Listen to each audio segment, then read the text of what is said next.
Well, good morning, good afternoon, everyone. Welcome to today's Exploring by the Seat of Your Pants event. My name is Joe Gorowski, and I'll be your host for today. For those who might be new to Exploring by the Seat of Your Pants, we're all about bringing science, adventure, exploration, and conservation live into classrooms across North America and beyond. So now that the school year has started, we'll be broadcasting 30, 40, even 50 live events a month for classrooms everywhere. Well, we're really excited for today's event. We always love opportunities when we can go live into the field. And today we are going to the Ogooue River in Gabon. So we are joining a National Geographic Explorer, Joe Cutler. He's an ichthyologist studying freshwater fish. Let me bring him into the call here. He has been on the river. Joe, how long has it been? 2-3 weeks now? About 3 weeks now, about 400 kilometers in already. So it's been a huge adventure already, and we've still got probably another 400, 450 kilometers to go. Absolutely amazing, Joe. Well, listen, tell us a little bit about the Ogooue River and what you're doing, why this megatransect is so important. So the Ogooue River is Gabon's great river. It's the fourth largest river in Africa, and more water flows out of the Ogooue than flows out of the Nile. But the Ogooue is really poorly understood. It's poorly studied, and it has a PR problem. Very few people know much about the Ogooue, even here in Gabon. So one of the things that we're trying to do on this expedition, on this Ogooue megatransect, is to survey almost the entire Ogooue by raft. We're paddling downriver and stopping every night, sampling the fish diversity, interviewing local populations, and really just trying to explore this wild river and put it on the map so that we can help to protect it. It's a really pristine river. There are about 4 human inhabitants per square kilometer, making it one of the least densely populated river systems in the world. And it's really pristine. So we've had several days where we haven't seen any humans or any signs of humans, but it's also threatened. There are 14 proposed dams on the main stem Ogooue and over 35 proposed dams in the watershed, including there's a proposed dam site right here behind me at the Port de Locanda, and there's a second proposed dam site kind of right over here on the Lope River. Now, we don't really know what's out here. So if these dams are built before we survey these sites, we may never know what biodiversity lives in the Ogooue in its natural state. So it's a really cool opportunity to explore a totally wild, almost unknown river system. And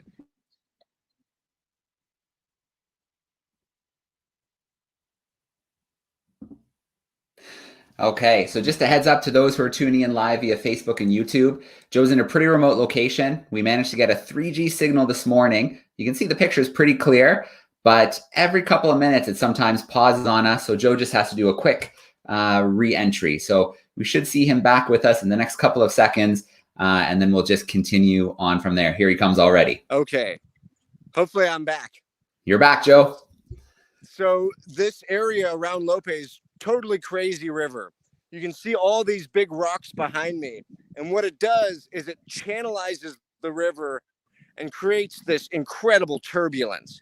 So it's like paddling through a boiling coffee pot, but it's really long, like 10 miles of huge boiling water followed by 30-foot wide whirlpools that literally are like sucking our raft inside of it and spinning us around right before we have to go through the rapids.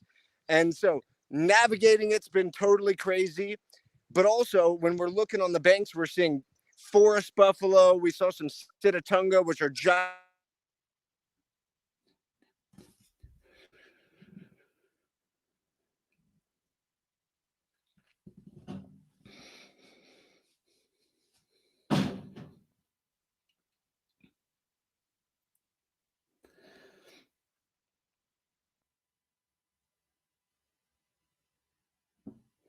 And antelope, the bird. Okay, I hope you all bear with me with the limited connection. We are in a fairly remote location, and that's one of the reasons why we've been seeing so much biodiversity here. So we set our tents kind of on this sand spit over this way, and there were tons of buffalo tracks, elephant tracks, monkey tracks. We've seen monkeys jumping around in the trees around us. The birds are singing. It's just been awesome. And we've been doing some fishing here. The night before last, I caught 3 big old catfishes. And we've been keeping our eyes open for hippopotamus because there are rumors that there are lots of hippos in this area. We haven't seen any yet, but I'm still crossing my fingers that we will see hippos at some point on the expedition, just that they won't attack us. All right. Absolutely, Joe. Well, it's been so great following along. We had a connection last week from another portion of the river, and this time you tackled the biggest rapids on the river. Can you tell us a little bit about what that was like? Yeah, this stretch of the river from the last call we had to here has been totally crazy. So we passed the confluence with the Ivindo River, and that's the largest tributary of the Ogooue. And the Ivindo is a black water river. So the water that's coming out of the Ivindo, it looks like overbrewed tea. It's very clear, but very dark and full of tannins. And so when the Ivindo flooded into the Ogooue, it's this amazing area with mixing of brown and black water. It was totally cool. And then about a day's paddle after that, we reached the Chutes des Boues. And the Chutes des Boues is the biggest rapid, the biggest feature on the main stem Ogooue. It is an enormous waterfall with probably, a 30-foot direct fall followed by the most crazy looking rapids possible.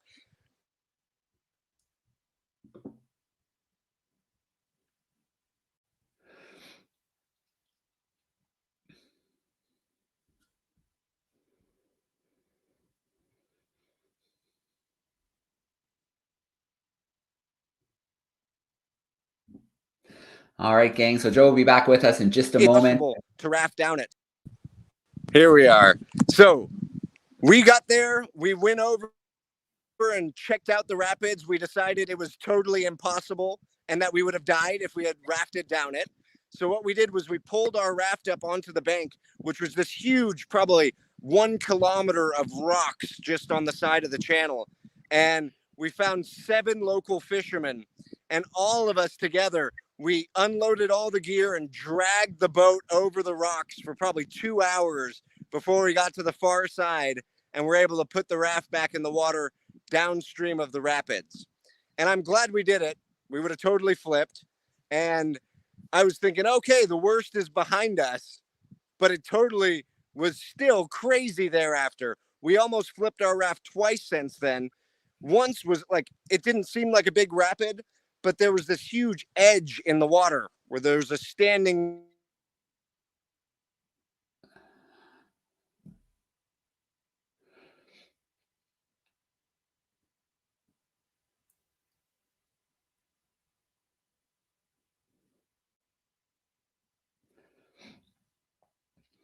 So gang, we're going to keep Joe with us like this for a few more minutes because we want to make sure we get to talk to him at the river. And then when we switch to Q&A, we might switch Joe to WhatsApp, which just means that we'll be asking the questions and he'll be using audio only just to help with the signal. But we want to make sure we have a few minutes with Joe where we can see the river and interact with him before we go to WhatsApp. Hey, Joe. Hey. So I was just going to say that the last 3 days of rafting have been totally crazy. It's really tested my skills. I've got blisters on both hands. So it's been a little bit more hairy than I expected after the Chutes des Boues. But the next week is going to be more of the same. So I'm gearing up for some really intense rafting and hopefully some more good fishing because the fishing has been awesome as well. Yeah, so Joe, I want to share my screen for a second. You shared me a video. You talked about the meeting of the two rivers, kind of the confluence, water and that darker water. Yeah, the confluence. Let me share my screen and let's show the students just what that looked like. So just bear with me for 1 second, boys and girls, while I bring up the river or the video. Here it is. All right. Can you see it there, Joe? I can see it. And so the Ivindo River's on the right and the Ogooue on the left. And this is kind of where the two rivers come together. And you can just see how massive these river systems are. Really, really huge. Our boat is 15 feet long and about 9 feet wide, and it looks just like an ant in that video. And I'm paddling hard in this video, and you can hardly tell that we're moving at all. And so this is really a cool spot in the river. One of the things also that's really cool is the fish diversity in the Ivindo is very different than the fish diversity in the Ogooue. And so we had the chance to kind of sample both at that interface. It was really cool. All right, awesome. Well, Joe, another thing that I think we could do is you sent me some pictures of some of the biodiversity you've been finding. Maybe I can pull those up and you can tell us about a few of the fish species. I think that'd be great. All right, bear with me one more time, boys and girls. We're going to do another screen share here. There we go. And let me just bring us back up to the start of the fish here. All right, there we go, Joe. So this is a labio annectens. It's kind of like a sucker fish, or what we would call a sucker in the United States. It's actually a minnow, and it's got this really interesting downturned mouth, and it scrapes along on the bottom, scraping paraphyton and algal films off of the rocks. And I probably can't show you from where I'm standing right now, but on all the rocks around me, you can see their little scrape marks where they've been eating. Actually, there may be one right here. I don't know if you can see, but this is a scraping mark from one of those labio annectens feeding on the rocks.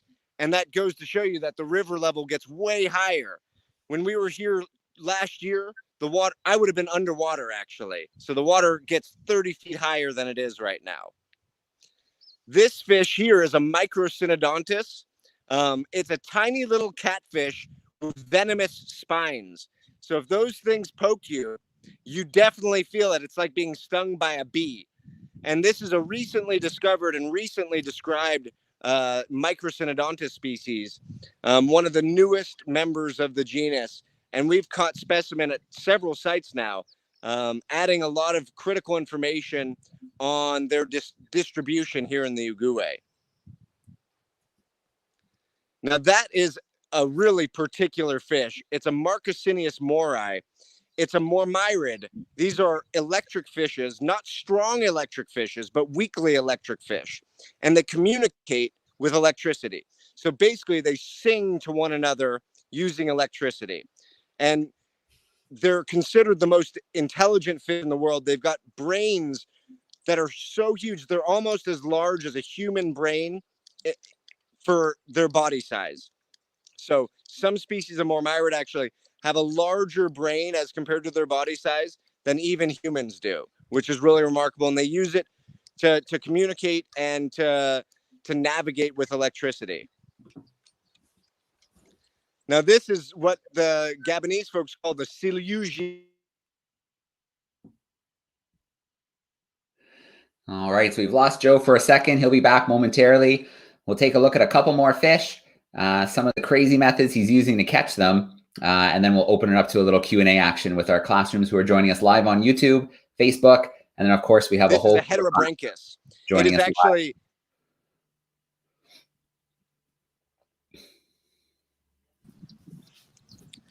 So back to the heterobranchus. This fish is actually not a big fish for this species. This is probably a 10-pound fish, 12-pound fish, but those fish get to be over 200 pounds. And in local lore, they can eat children. So it's one of the things that keeps people from swimming here because they're afraid of getting eaten by one of these giant catfishes. Now, this is a Chrysichthes nigrodigitatus.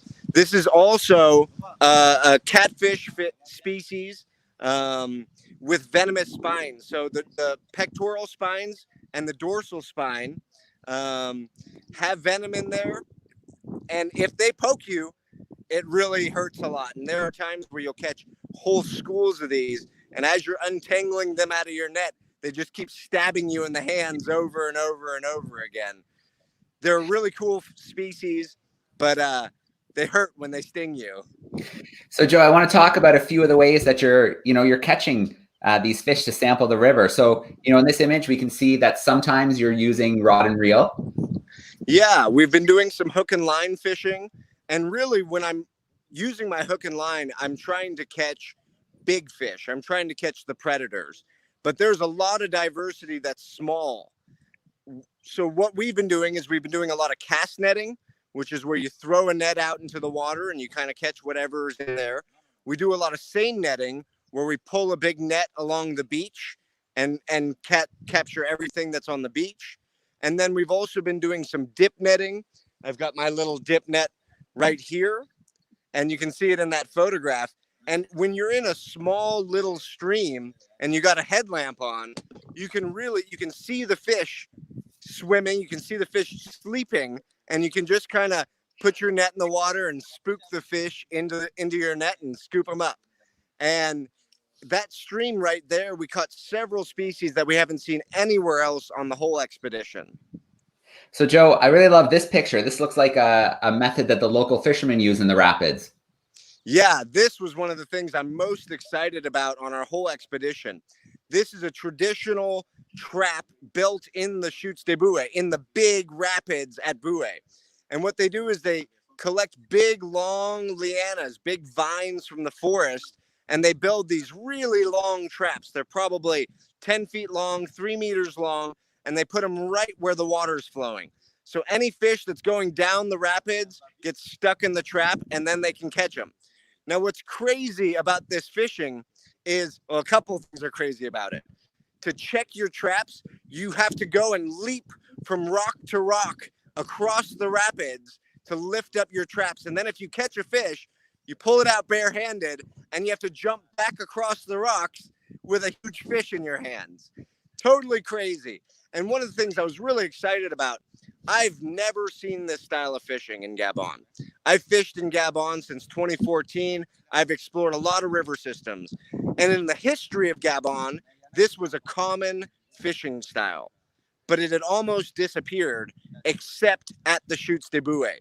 So I was really excited to see that people were still practicing this style of fishing, even though I don't have the guts to leap across those rocks in those rapids. It was totally, really impressive, totally crazy, and I was really excited to see it. We got some really cool video of the fishermen checking their traps as well.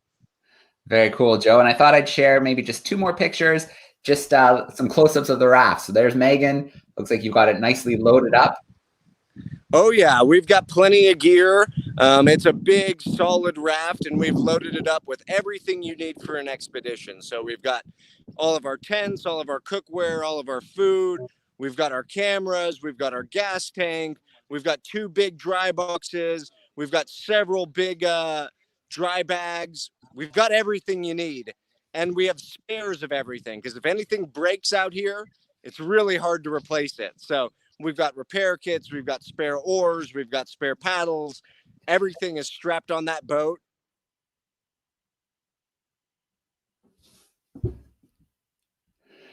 All right. So when Joe pops back in, we're going to switch to a little Q&A action and give our Facebook and YouTube groups a chance, and we'll bring in our live classrooms as well to ask some questions. So let's get Joe back in here. Hopefully just another couple seconds. But I think we're getting pretty lucky. This is a pretty remote location. And the 3G signal's not great, not the 4G that we're used to. Okay, we're back. All right. Well, Joe, I think, actually, you know what? I can't resist. I want to share this one last picture. You talked about the forest elephants. They just look awesome. They are awesome. They're slightly smaller than the savanna elephants, but obviously they're still huge.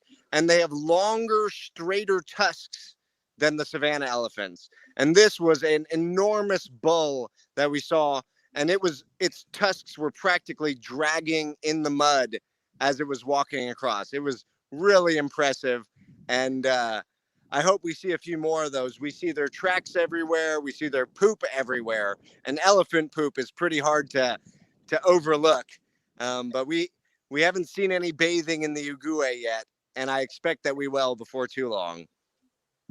All right, excellent. Well, Joe, I say we get to some Q&A action. We've got a great group tuning in with us live via YouTube. We've got a great group of classrooms live on camera with us. YouTube's just kind of exploding with comments right now. Let me see a few. Lindsay's tuning in. Chloe and Cal say hi from San Francisco.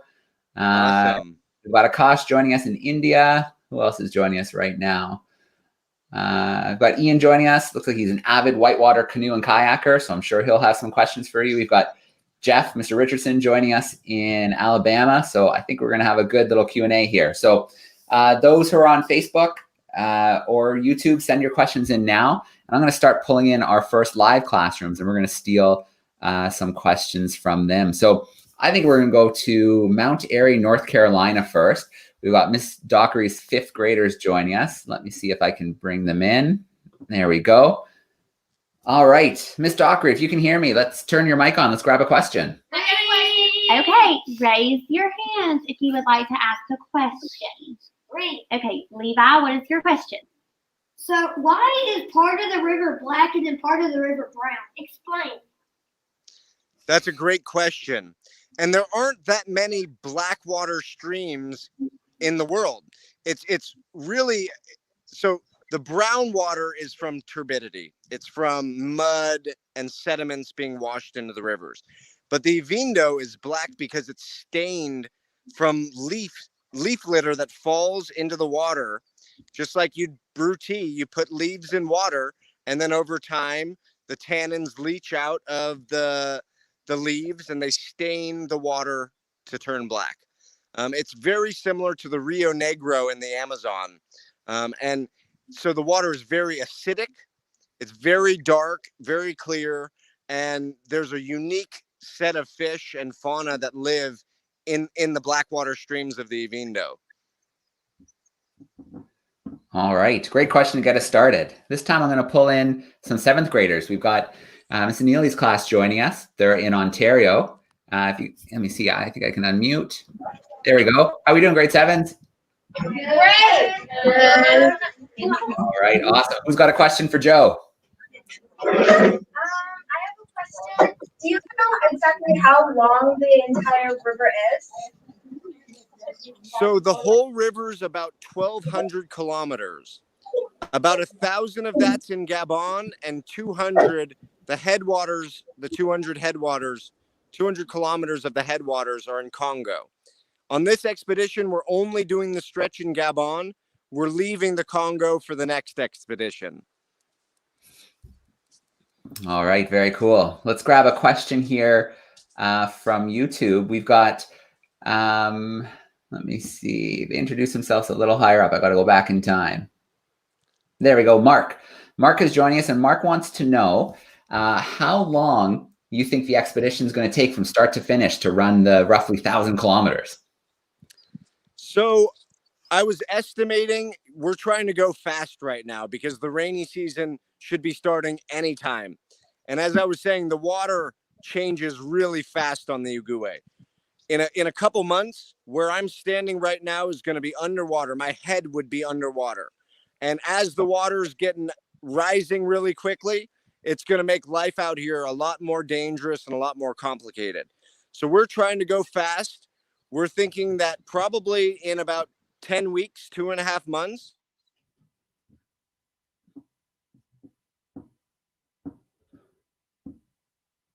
All right, we should have Joe back shortly, and then we'll grab our next class. So heads up, Mr. Thomas's grade 8s. We're coming your way next.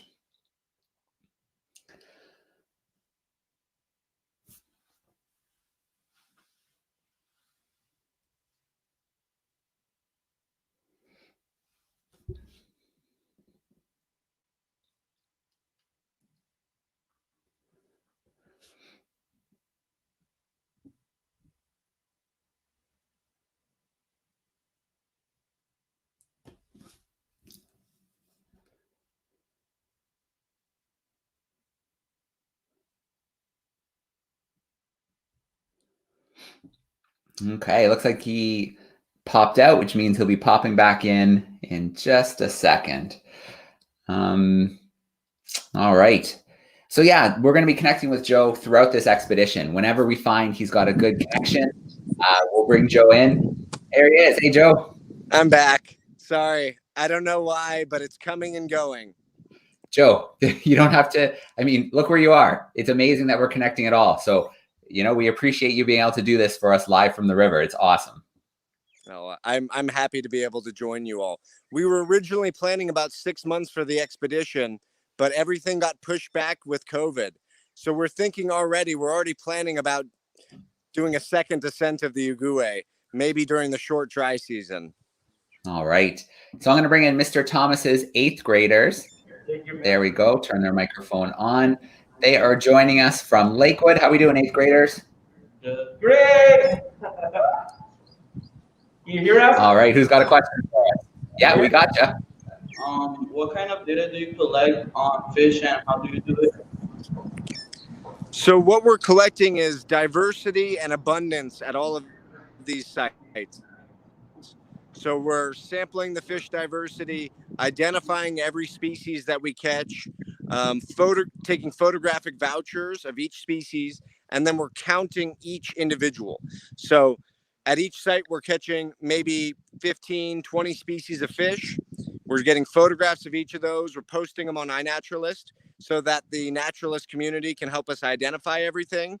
And then we're taking notes as to how many of each species we're collecting. And in some locations, we're catching 30, 40, 50 individuals of a given species.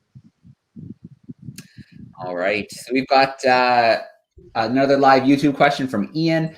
Ian wants to know 2 things. The most unexpected thing you've found so far, and did you have any whitewater training before undertaking this adventure?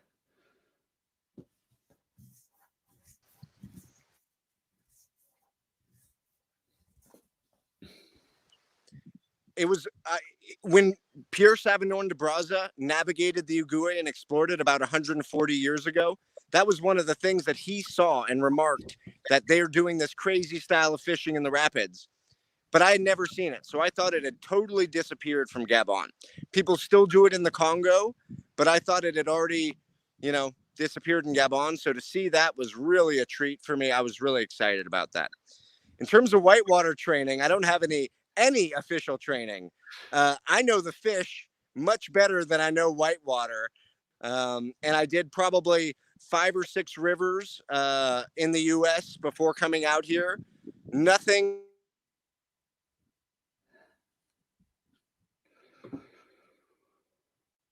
as big. I'm kind of flying by the seat of my pants or exploring by the seat of my pants on this one.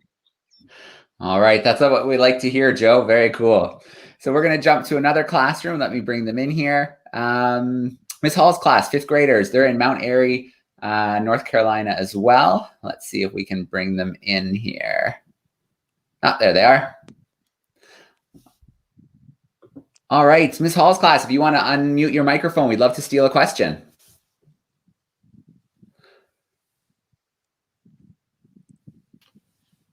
There they are. Hey, boys and girls. Hi.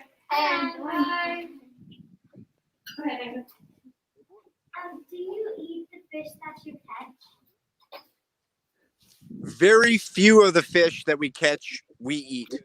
But every now and again, when you're feeling hungry out on the river and you catch a big catfish, you have a catfish dinner. So I think we've probably caught over 1,000 fish, and I think we've probably only eaten 5 or 6 of those.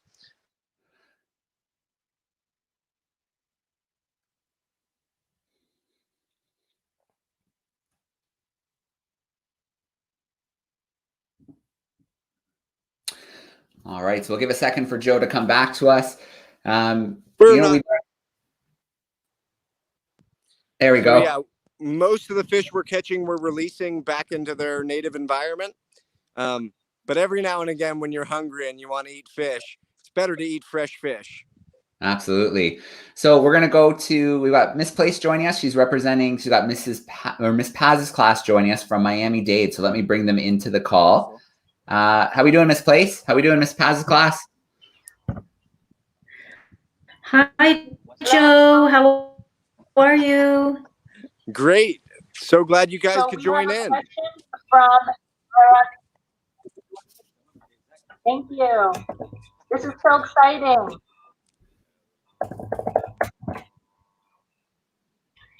So we have a question from Sarah Steen.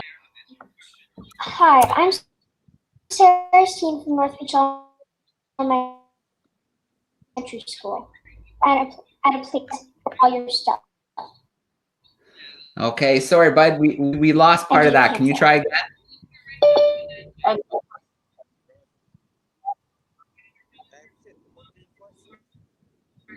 Hi, Or I'm maybe. Sarah Steen from North Beach Elementary School, and I have a question for you. Do you travel with all stuff, or do you leave it at a place and just camp out there? Okay, And Joe, is I it caught that. dangerous to camp out there? We travel with all of our stuff and we camp out here. I don't think it's really dangerous, but a lot of people are like, oh my God, you're camping out there? There are elephants and buffalo and hippos. I'm not too worried about the elephants, buffaloes, and hippos. I think they're going to smell us and smell our camp, and they're not going to come and disturb us. So we travel with all of our stuff. Everything we own is in the raft with us. So it's kind of like a mobile home that floats. And we're camping on the banks of the river every night. Most nights we can camp out on these beautiful sandbanks where it's really nice and open and exposed. But a couple nights we've been camping in the forest, and that's a little bit more gnarly, I would say, a little bit more nerve-wracking, because you don't know what's 10 feet beyond you in the forest here. It's so thick. All right, very cool, Joe. Mrs. Wilmot's class is joining us, 5th graders. Let me bring them in. If you want to unmute your mic, we'd love to grab a question.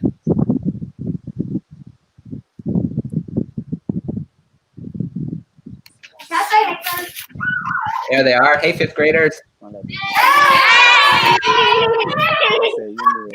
Very cool.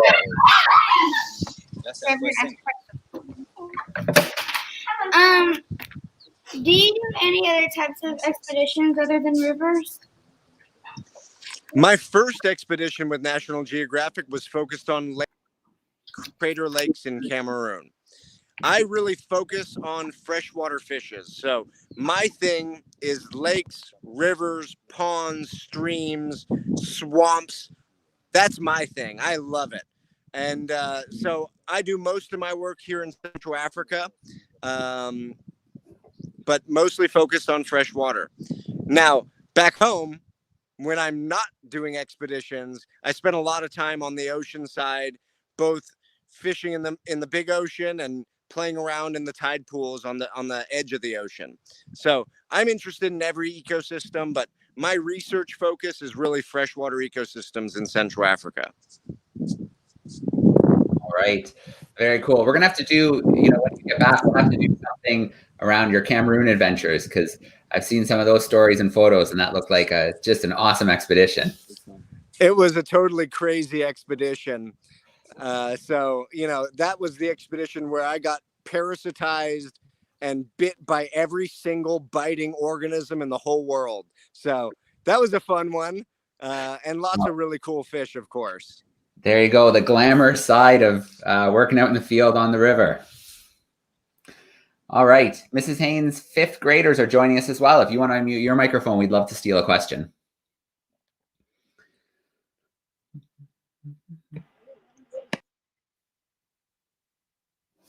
Oops, we lost them. Let me bring them back in.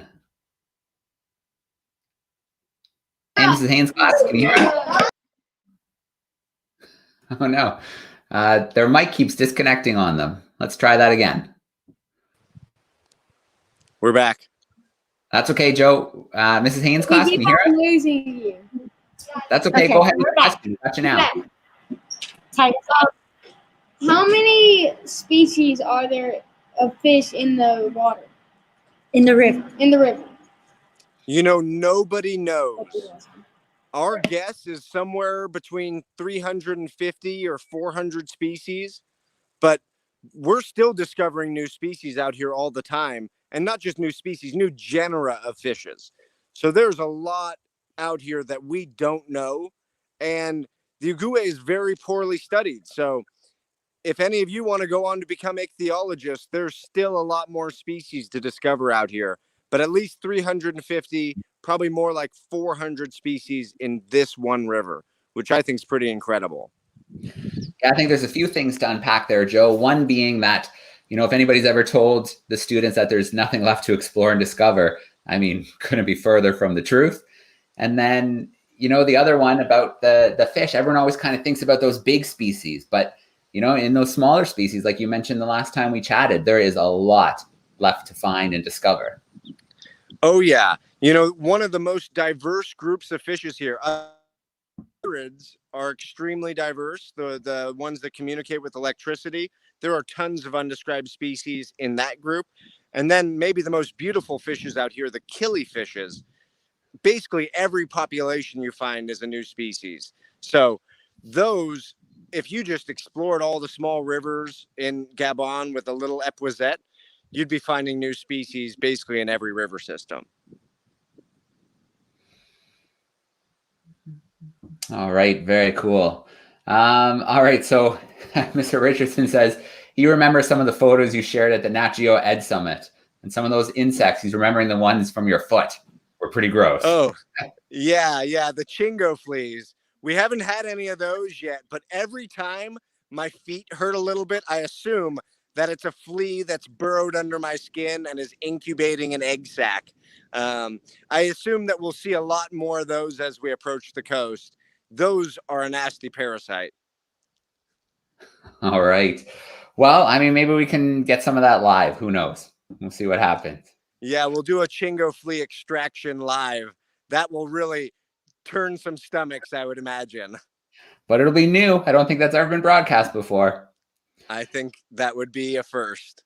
All right. Let's see if we've got another question here. Okay.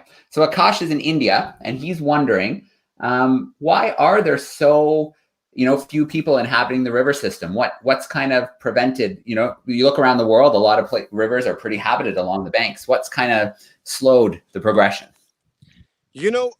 Gabon's always had a small population. The whole country has about 2 million people in it, and that's really few. And it was such a concern that the first president of Gabon actually was really trying to figure out how do we ramp up human fertility in Gabon so that we can grow our population size. I think that part of it is the forest is so dense here. There are so many parasites, so many diseases. Malaria is as common as the common cold in the United States. So I think that one of the reasons why it's less densely populated is just that it's a harsh environment here in Gabon. But your guess is as good as mine. It's just remarkable how few people there are here in the Ogooue River drainage. The other explanation is, even though the population in Gabon is small, the population in the Ogooue drainage is even smaller because a lot of people live in the coastal cities. So the big cities of Libreville and Port-Gentil have almost the entire population of Gabon in 2 cities. So all the towns, all the villages, all the cities we're seeing on the Ogooue are actually very small. So it's really remarkable how few people we're seeing. We're seeing a handful of fishermen, or maybe even no fishermen, and we're paddling 30 miles a day. And it's just kind of amazing. It really... Now it looks like we're going to have a quick pause here. Any of the camera classrooms who are still with us, if you have another question, we can probably squeeze in a couple more. If you want to either unmute your mic, I'll see it unmute, or give me a wave at the camera, and I'll know to come back and visit your classroom for a follow-up question. So we can probably squeeze another question or two in before we let Joe continue with his day on the river. We're back. All right. Hey, Joe. So we're going to squeeze in 1 or 2 more questions, and we'll let you get back to the river. Sounds great. I see Mr. Thomas's 8th graders. You guys unmuted your mic. Go ahead if you have another question. What made you decide to study fish in Africa? I knew I was going to study fish for a long time. I always kind of loved fishing, loved kind of the thrill of when you're fishing and you're bringing a fish up to the surface, you never know what you have until you have it in your hands. And that's just kind of every time I fish and every time I catch a fish, it feels like a moment of discovery for me. So I've really enjoyed that my whole life. And then Africa just kind of came by chance. I signed up for the Peace Corps when I finished my undergraduate education, and I was assigned to work in Cameroon. And Cameroon's just north of Gabon here. And where I was posted in the Peace Corps was right next to a volcanic crater lake. So while I was in Cameroon, I started going down and fishing in this volcanic crater lake and seeing all the incredible biodiversity of fishes here in Central Africa. And I really just kind of fell in love with it. And I realized that there's a lot to learn. There's a lot left to discover here in Central Africa. And I feel like I've got a really cool job because I'm on the kind of the frontiers of exploration, discovery, and scientific research. And I feel like very few scientists can really push out and do something absolutely new, absolutely novel, and discover new things as readily as I can do that here. So I just think it's the coolest thing ever. That's kind of how I fell into it. All right, very cool. Well, Joe, I'm going to bring in Miss Paz's group from North Beach Elementary. It looks like Lauren has a question. So, Mrs. Place, let's see if we can get Lauren's question in.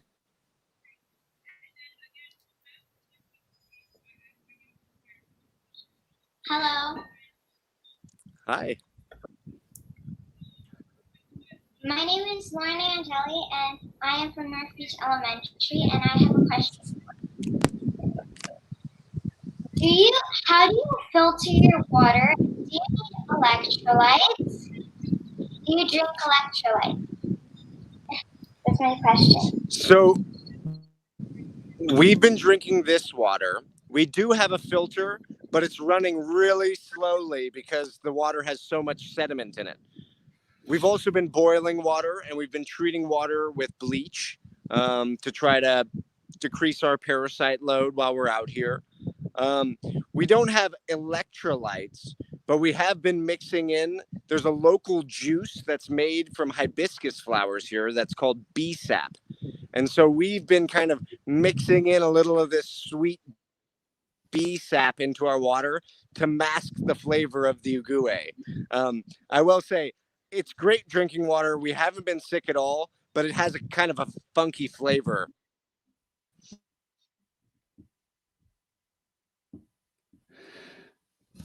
All right, very cool, Joe. I think we lost you for a second. When we get back, we'll wrap things up, boys and girls. But a huge thank you to everybody tuning in via YouTube. It's nice to meet her. All right, very cool, Joe. Well, I was just saying to our groups, it's been an absolute blast being able to connect live with you today from the river. We look forward to more, so don't hesitate. If there's a signal, a couple days notice, even the night before, we'll try and set something up. We love doing these as you make your way down the Ogooue. Thanks so much, Joe. And thanks to all the classrooms for tuning in. It's really awesome to be able to share this experience with you all. And I'll chime in again from further downstream. The next big town we should reach is in Jole. And that's a really cool spot with a big island in the center of the river. So maybe we'll be able to reconnect there. And I'll tell you about all the rapids between here and there, because I think it's going to be pretty interesting.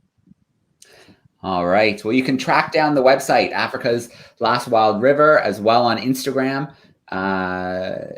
Africa's Last Wild River. So you can check out some of those images and videos as Joe posts them. In fact, I'm just looking there right now, and I can see a really nice close-up of the mixing of the rivers that Joe just posted. So definitely check some of those out in the meantime before we have our next connection.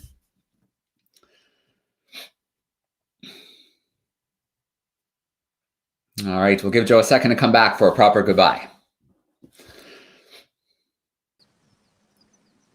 All right. Well, again, Joe, we've got you back. We're going to take advantage of it to say a huge thank you for joining us today. It was tons of fun. Thank you to all our live classrooms. Thank you to those tuning in via YouTube and Facebook. And, good luck, stay safe, and we're looking forward to the next connection. Thanks so much, and thanks for tuning in. It's really been a pleasure. All right, we're signing off for today.